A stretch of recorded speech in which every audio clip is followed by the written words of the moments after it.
आज स्टूडेंट हम लोग डिस्कस करेंगे नेक्स्ट यूनिट 4।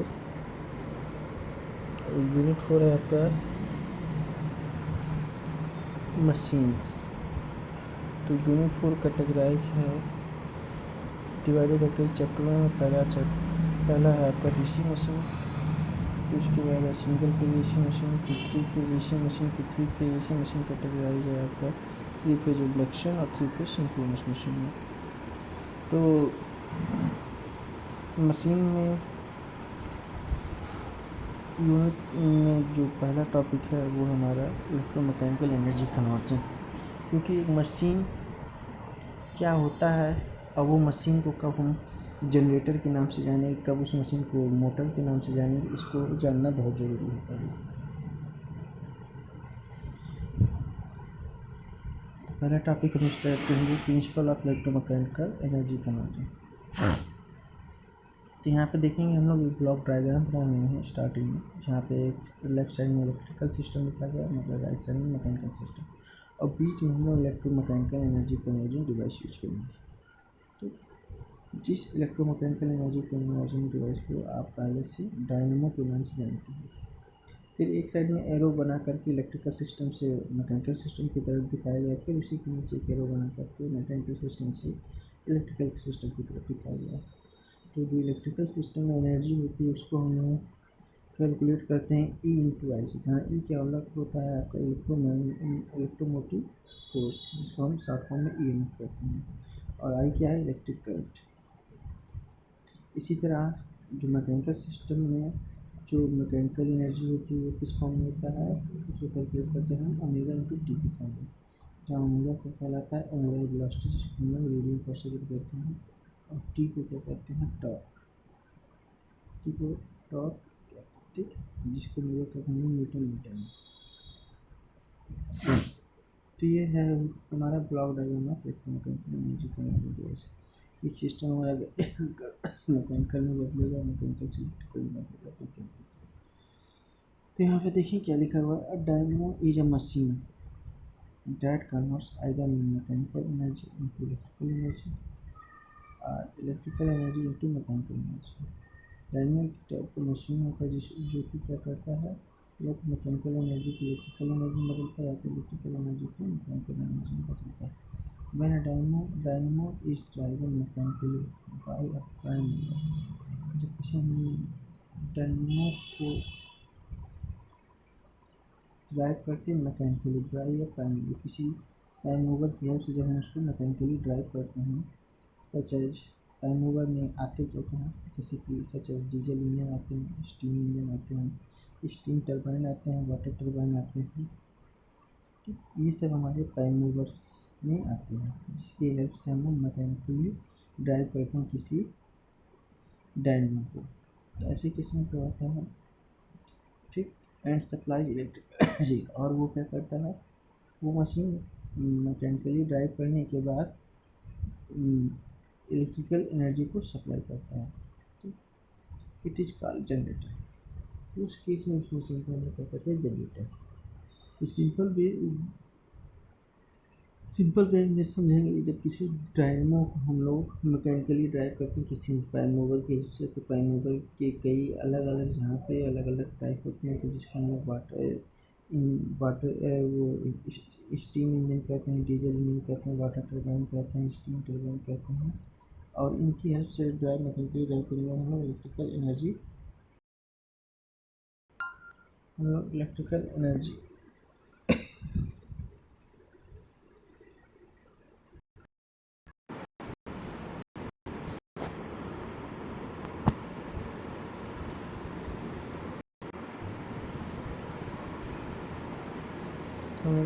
एनर्जी को ट्रांसफॉर्म करते हैं, तो उस केस में वही मशीन हम लोग को कहलाता है जनरेटर। उस जनरेटर का मतलब ही आप उसके नाम से निकाल जनरेट, तो समझ लीजिए जब किसी मशीन के थ्रू इलेक्ट्रिसिटी जनरेट होती है, इलेक्ट्रिसिटी मतलब इलेक्ट्रिक करंट, इलेक्ट्रिसिटी का मतलब है इलेक्ट्रिक करंट जनरेट होती है। ठीक, तो उस केस में उस मशीन को हम लोग जनरेटर कहते हैं। एक सिंपल लैंग्वेज में समझ सकते हैं कि जब किसी मशीन द्वारा इलेक्ट्रिसिटी जनरेट हो, इलेक्ट्रिसिटी मतलब कि इलेक्ट्रिक करंट का जो डायरेक्शन है वो उस मशीन का जो पार्ट होगा उसकी मेन पार्ट जहाँ पे ईएमएफ इंड्यूस होता है उससे अगर करंट का डायरेक्शन आउटसाइड में है, आउटसाइड में क्यों? क्योंकि जनरेटर क्या होता है कि इलेक्ट्रिकल एनर्जी का सप्लाई करेगा, किसको सप्लाई करेगा? लोड को। किस लोड को? Electrical load. लोड भी दो टाइप के होते हैं, मैकेनिकल और इलेक्ट्रिकल। तो इलेक्ट्रिकल लोड में क्या क्या आते हैं, जैसे हमारे घर के अप्लाइंसेज हो गए, फैन हो गए, ट्यूब हो गया, ट्यूबलाइट हो गया, आपका टीवी, वॉशिंग मशीन, फ्रिज, ये सब जो भी इलेक्ट्रिकल अप्लाइंसेज हैं उसमें हम लोग इलेक्ट्रिकल लोड कहते हैं। ठीक, अब आगे बढ़ेंगे। When the dynamo draws electrical energy from the supply means and drive mechanical drive such as.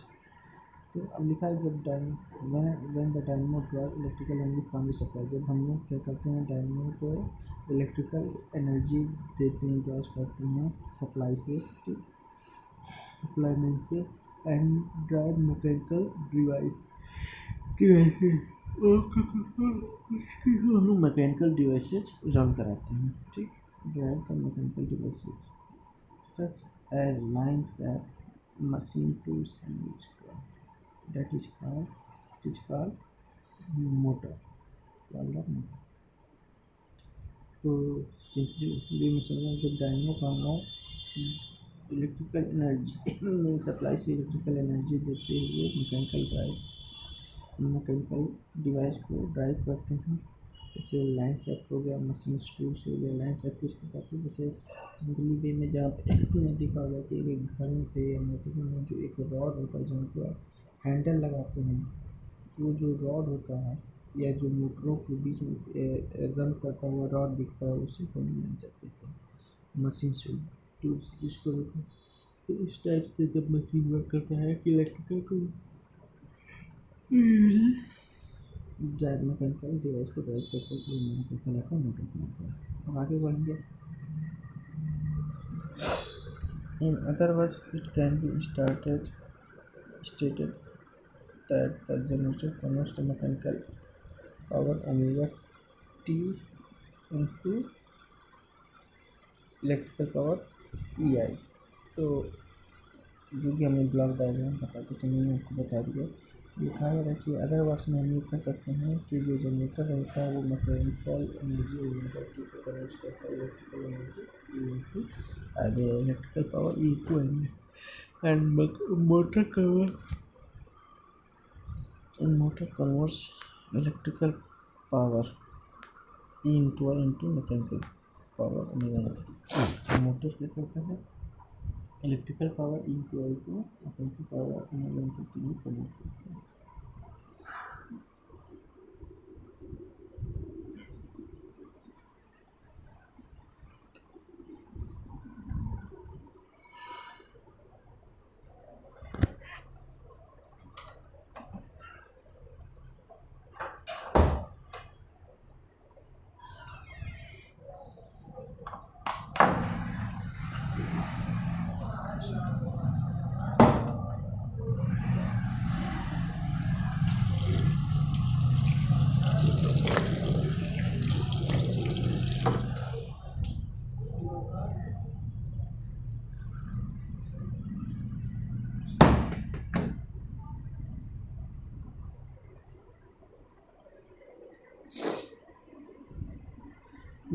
The motoring and generating action is basically reversible।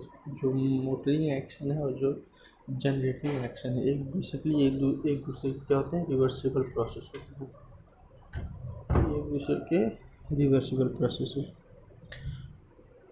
The same machine is capable of operating either as a generator as a motor। और जो same machine होता है वो दोनों के लिए capable होता है, जनरेटर की तरह वर्क करने में भी और मोटर की तरह वर्क करने में, depending upon whether the supply power is mechanical और इलेक्ट्रिकल। अब ये डिपेंड करता है कि जो सप्लाई पावर मतलब हम सप्लाई दे रहे हैं मशीन्स को या एनर्जी डायनेमो को इलेक्ट्रिकल फॉर्म में दे रहे हैं कि मैकेनिकल फॉर्म में। अगर इलेक्ट्रिकल फॉर्म में देंगे तो मोटर की तरह काम करेगा, जनरेटर की तरह वर्क करेगा।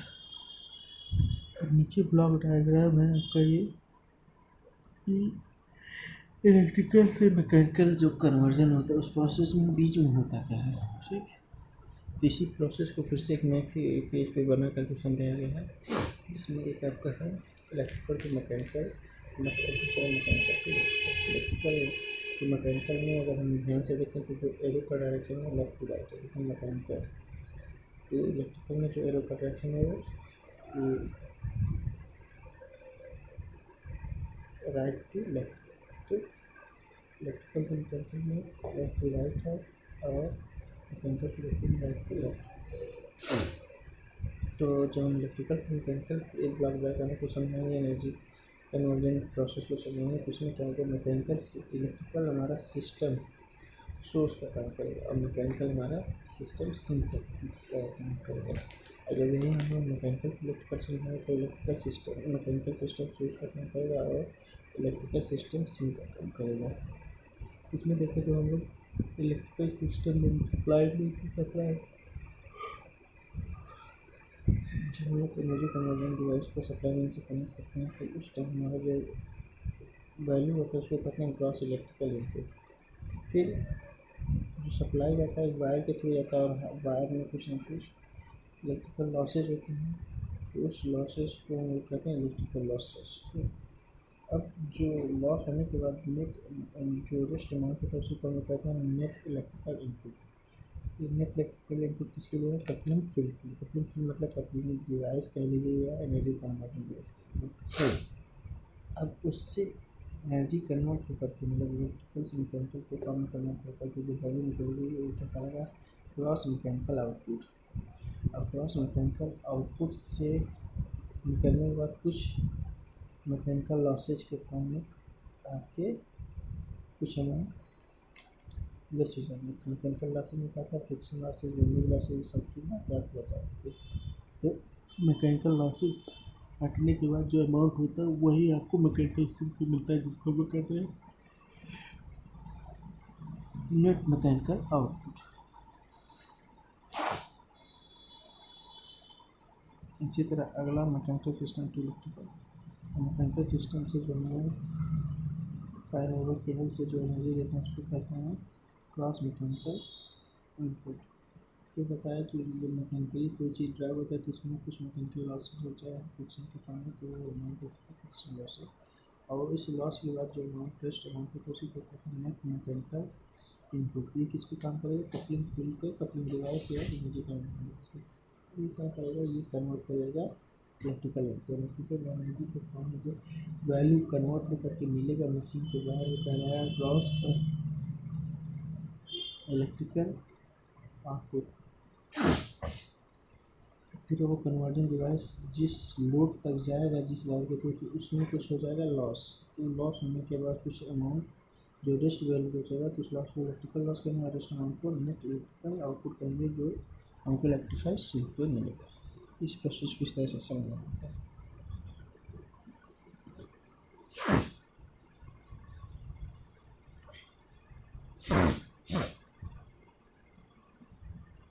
नेक्स्ट हमारा सिंगल फेज इंडक्शन मोटर। तो सिंगल फेज इंडक्शन मोटर क्या होता है उसका डिस्कस करेंगे।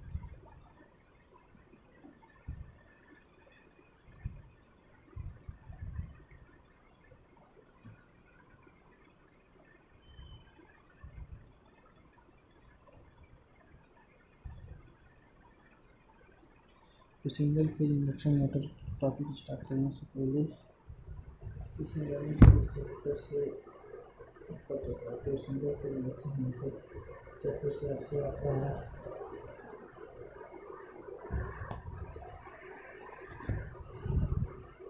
सिंगल फेज इंडक्शन मोटर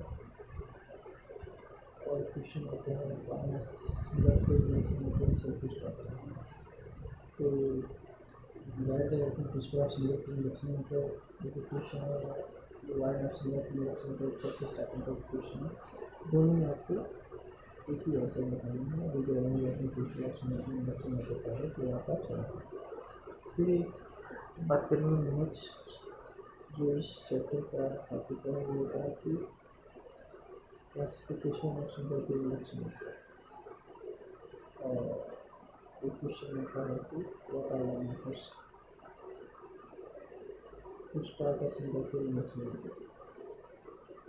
यहाँ समझने कीजिए जो what are the methods of a single phase induction motor. To start a single phase induction motor मतलब सिंगल फेज इंडक्शन मोटर को स्टार्ट करने के जो मेथड्स हैं वही उनके क्लासिफिकेशन में है।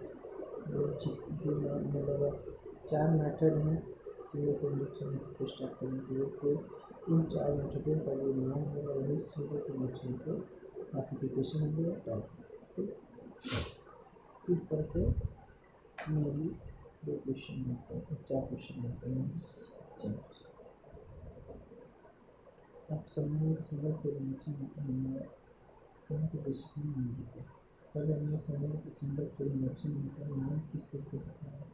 तो सिंगल फेज इंडक्शन में पड़ा है कि सप्लाई सिंगल, जब सोचेंगे कि सिंगल फेज सप्लाई आपको मिलती है तो सिंगल फेज सप्लाई आपको पता है कि मेनली या ज़्यादातर जो होता है डोमेस्टिक लेवल पर, यानी कि आप समझ सकते हैं कि इस तरीके से जो डोमेस्टिक लेवल पे मशीन अप्लाइंसेस हैं, मशीन के फॉर्म में जो अप्लाइंसेस हैं, जैसे आपको फैन हो रहा है, जैसे आपको वॉशिंग मशीन हो गई, मिक्सर हो गया,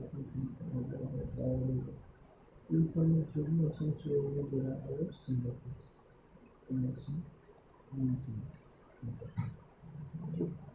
हम बात करेंगे कि जो हर जगह पे जितने भी हम नाम लेंगे या कुछ छोड़ रहे हैं तो हर यहाँ पे एक ही टाइप का मोटर नहीं मिलता है, क्योंकि हर यहाँ पे अलग अलग रेटिंग के अकॉर्डिंग मशीन चुके हैं, तो वहाँ पे अलग अलग उसकी क्लासिफिकेशन की मेरे पास है कोशिश। तो देखिए जो सिंगल फेज इंडक्शन मोटर है, यहाँ पे लिखा क्या हुआ है कि a single phase induction motor consists of a single phase winding mounted on a stator and cage winding on a rotor। तो पहले रोटर क्या होता है, स्टेटर क्या होता है, इसको समझ लेंगे। तो जो भी हमारा इलेक्ट्रिकल मशीन होते हैं तो the stationary part of the machine rotor, किसी भी इलेक्ट्रिकल मशीन की जो भी स्टेशनरी पार्ट होते हैं उसे हम लोग स्टेटर कहते हैं, ठीक। And the rotating part of the machine is known as rotor, और rotating part of the machine को कहते हैं रोटर। तो स्टेशनरी पार्ट का मतलब कोई भी आप मशीन देखिए तो एक उसका जो फ्रेम होता है, तो जो आउटर फ्रेम आप देखते हैं वो रन नहीं करता है, वो रोटेट नहीं करता है, तो यानी कि वो उस मशीन का स्टेशनरी पार्ट है। इसी तरह इनर साइड में भी कुछ ऐसे पार्ट होते हैं कि जो वो रन नहीं करते हैं, स्टेशनरी होते हैं। तो मशीन्स के ऐसे पार्ट जो कि स्टेशनरी होते हैं वो हमारे क्या कहलाते हैं, स्टेटर। इसी तरह मशीन के वो पार्ट जो रोटेट करते हैं सप्लाई देने के, वो क्या कहलाते हैं, रोटर कहलाते हैं। एनर्जी देने के रोटेट करते हैं, हमारे क्या कहलाते हैं, रोटर कहते हैं। तो नाम से क्लियर है the rotating part of the machine is known as rotor and the stationary part of the machine is known as stator. अब हम बात करेंगे कि हमको बताया जा रहा है कि जो सिंगल फेज इंडक्शन मशीन में वहाँ पर 2 टाइप के वाइंडिंग पाए जाते हैं। एक होता है स्टेटर वाइंडिंग जो कि यहाँ पे रखा होता है स्टेटर का, एक होता है केज वाइंडिंग जो कि पाया जाता है रोटर में। तो केज वाइंडिंग क्या होता है, तो केज का मतलब क्या होता है, केज वाइंडिंग। तो जो उसका आकार होता है केज वाइंडिंग का वो केज वाइंडिंग होता है, इसलिए उसका नाम होता है केज वाइंडिंग। यहाँ आगे बढ़ेंगे कि single phase induction motor consist of single phase winding mounted on stator, यानी कि single phase induction machine motor पे क्या कंसिस्ट होता है, एक सिंगल फेज वाइंडिंग माउंट होता है स्टेटर पे और केज वाइंडिंग माउंट होता है रोटर पे। अब आगे की लाइन ये लिखा हुआ है कि when single phase supply is connected to a stator winding, जब किसी हम सिंगल फेज सप्लाई को कनेक्ट करते हैं स्टेटर वाइंडिंग से, a pulsating magnetic field is produce. A pulsating magnetic field मतलब जब हम लोग जब किसी सिंगल फेज सप्लाई को हम लोग स्टेटर वाइंडिंग से कनेक्ट करते हैं तो पल्सुएटिंग मैग्नेटिक फील्ड प्रोड्यूस होता है।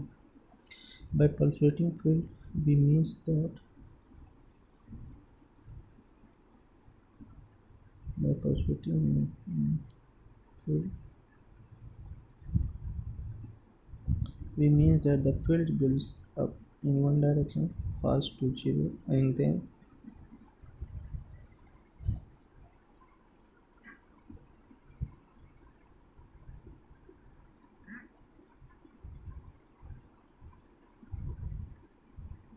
builds up in one direction and builds up in opposite direction, falls to zero and then builds up in opposite direction। तो क्या है, पल्सेटिंग फील्ड्स का मतलब ये होता है पहले जो मैग्नेटिक फील्ड बिल्डअप होगा वो जीरो से पॉजिटिव डायरेक्शन की तरफ बढ़ेगा और फिर वो जीरो होकर के जीरो से अपोजिट डायरेक्शन मतलब नेगेटिव डायरेक्शन में बढ़ेगी। तो जो आप लोग एसी साइकिल बनाते हैं साइनोसाइडल एसी साइकिल, तो उसका शेप क्या होता है, पहले जीरो से पॉजिटिव हाफ साइकिल में वो बढ़ता है, फिर जीरो होकर के फिर जीरो से वो नेगेटिव हाफ साइकिल में बढ़ करके फिर जीरो होता है। तो इस तरह का जो नेचर होता है तो किसमें पाया जाता है, एसी में पाया जाता है। तो इसी टाइप का जब नेचर मैग्नेटिक फील्ड का होता है तो उसी फील्ड को हम क्या कहते हैं, पल्सेटिंग मैग्नेटिक फील्ड कहते हैं। ये कब मिलता है, जब हम लोग सिंगल फेज की एसी सप्लाई देते हैं स्टेटर वाइंडिंग पर। ठीक, तो सर कहने का मतलब ये है, जब से हम लोग स्टेटर वाइंडिंग को सिंगल फेज की एसी सप्लाई देते हैं तो उस वाइंडिंग के थ्रू सिंगल फेज का एसी करंट फ्लो करने लगता है। और जब किसी वाइंडिंग या कॉइल के थ्रू हम लोग करंट पास कराते हैं तो हमें मैग्नेटिक फील्ड बिल्डअप होता है, क्योंकि ये मैग्नेटिक इंडक्शन में हम लोग पढ़ चुके हैं। तो जो मैग्नेटिक फील्ड बिल्डअप होता है या प्रोड्यूस होता है उसी की नेचर की बात हो रही है कि उसका नेचर होता है पल्सेटिंग का। पल्सेटिंग को फिर समझाया जा रहा है कि पल्सेटिंग का मतलब होता है कि वो फील्ड क्या होगा, पहले जीरो से पॉजिटिव हाफ साइकिल की तरफ बढ़ेगा, फिर वो जीरो होकर के नेगेटिव हाफ साइकिल की तरफ बढ़ करके फिर वो जीरो हो जाएगा। तो इस तरह से कहने का मतलब ये है कि जो फील्ड का नेचर है, जो वह पॉजिटिव साइड में फिर जीरो, फिर नेगेटिव साइड में फिर जीरो, फिर पॉजिटिव साइड में, इस तरह से जो फील्ड का नेचर वो यूनिफॉर्म नहीं होता है। जब यूनिफॉर्म नहीं होता है तो क्या होता है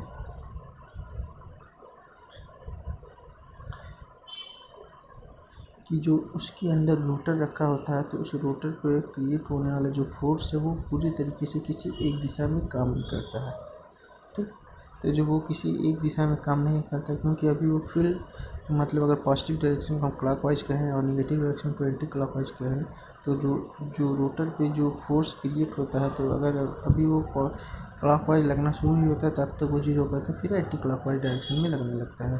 तो इसके कारण जो रोटर होता है वो अपनी इनर्शिया के कारण पूरी तरीके से किसी एक पर्टिकुलर डायरेक्शन में रन नहीं कर पाता है। यहाँ आगे की लाइन पढ़ेंगे, Therefore, a single phase induction motor is inherently not self-starting। यहाँ पे falls to zero and build in opposite direction। Under these conditions, rotor does not rotate due to its inertia। तो ये बताया कि मतलब इस तरीके से पूरी तरीके से रोटर रन नहीं कर पाता है। Therefore, a single phase induction motor is inherently not self-starting। इसीलिए जो सिंगल फेज इंडक्शन मोटर होता है वो नॉट सेल्फ स्टार्टिंग होता है। हमने बताया कि क्वेश्चन दो टाइप से आता है, राइडर और कंप्यूटर। सिंगल फेज इंडक्शन मोटर आता है, वाइनर single phase induction motor self start. ये क्वेश्चन होता है, तो दोनों जहाँ आपको एक ही आंसर लिखना है। तो क्यों नहीं सेल्फ स्टार्टिंग, इसका डिस्कस हो गया। ठीक, क्योंकि जो फील्ड मेन जो रीजन बताया जाए, जो फील्ड होता है वो पल्सेटिंग होता है। पल्सेटिंग का मतलब होता है कि मैग्नेटिक फील्ड को पॉजिटिव डायरेक्शन में फिर जीरो होकर नेगेटिव डायरेक्शन। अगर पॉजिटिव डायरेक्शन को हम क्लॉकवाइज समझें और नेगेटिव डायरेक्शन को एंटी क्लॉकवाइज समझें तो इस तरीके से जो फील्ड है तो फील्ड के कारण जो फोर्स डेवलप होता है रोटर्स वाइंडिंग्स पे या केज वाइंडिंग पे रोटर पे, तो क्या करता है, एक बार क्लॉकवाइज मूव कराने की कोशिश करता है, एक बार एंटी क्लॉकवाइज मूव कराने। तो इसके कारण जो रोटर का जो इनर्शिया है उसको किसी एक पर्टिकुलर डायरेक्शन में मूव करने नहीं देता है, जिसके कारण ये single phase induction motor not self starting कहलाता है। If however the single phase induction motor is excited and the rotor of the motor is started by an auxiliary means and starting device is then removed, the motor continues to rotate in the direction in which it is started। अगर तो इस तरह से अगर the single phase stator winding क्या होता है, excite किया जाता है रोटर को किसी एक ऑक्सिलरी मींस की हेल्प से स्टार्ट किया जाता है।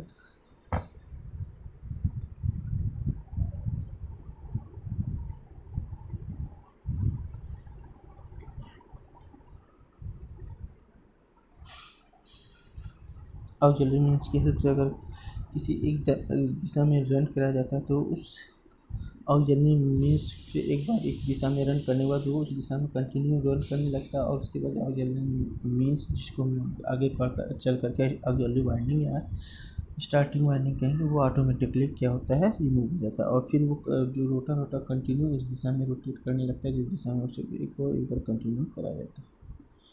तो आज के लिए